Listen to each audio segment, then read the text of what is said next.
लेकिन उत्तर प्रदेश के अंदर अपराधियों और माफियाओं के लिए कोई जगह नहीं होगी, कोई जगह नहीं होगी। कानून अपने तरीके से इनसे निपटने का काम भी करेगा।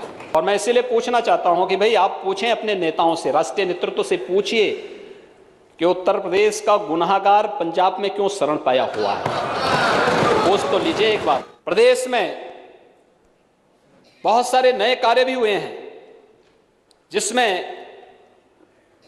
एक यहां पे अगर आप देखेंगे गैंगस्टर अधिनियम के अंतर्गत 12,032 अभियोग पंजीकृत किए गए हैं और 37,511 अभियुक्त भी गिरफ्तार हुए हैं। लगभग 1,000 करोड़ रुपए की संपत्ति जब्त की गई है या ध्वस्तीकरण का कार्य भी संपन्न हुआ है। जिन माफिया और अपराधियों को पहले सत्ता अपने बगल में बिठा करके गौरव की अनुभूति करती थी और प्रदेश के माहौल को डरावना बनाती थी, उसी मुझे लगता वही चित्र उन बच्चों, 2.5 साल के बच्चे के मन में होगा जो टोपी पहन करके कहता है अरे साहब मम्मी गुंडा, इस प्रकार के शब्दों का इस्तेमाल करता है। वह भयावह दृश्य रहा होगा, आज का भी है सबके सामने, हर व्यक्ति देख रहा है आज क्या स्थिति है। आज तो कोई संगठित अपराध या अपराधी माफिया इस तरीके से नहीं कर सकता है कि कहीं जाकर के किसी सार्वजनिक संपत्ति जबरदस्ती कब्जा कर लेगा, जबरदस्ती नहीं कर पाएगा और इसकी छूट भी नहीं दी जा सकती है। ये कार्यक्रम इसी रूप में हो रहे हैं, लेकिन मैं जानना चाहूंगा इन दलों से कि उन माफियाओं के साथ रिश्ते क्या हैं, इन लोगों के क्यों बचाने का प्रयास कर रहे हैं। थोड़ा अपने नेतृत्व से पूछ लिया करिए कि भाई क्या रिश्तेदारी निभानी है।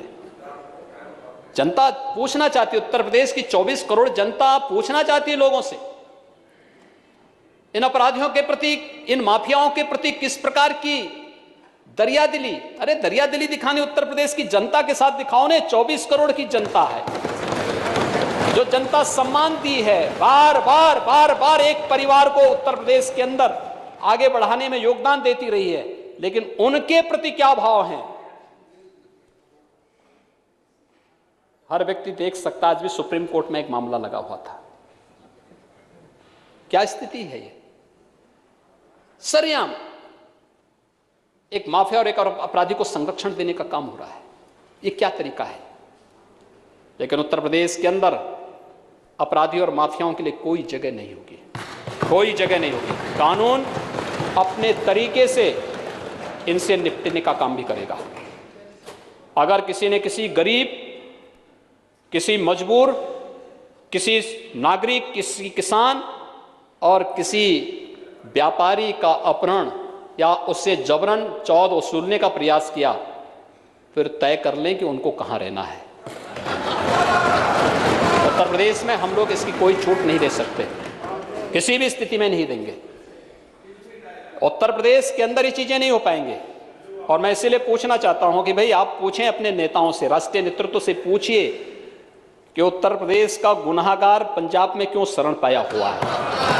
पूछ तो लीजिए एक बार।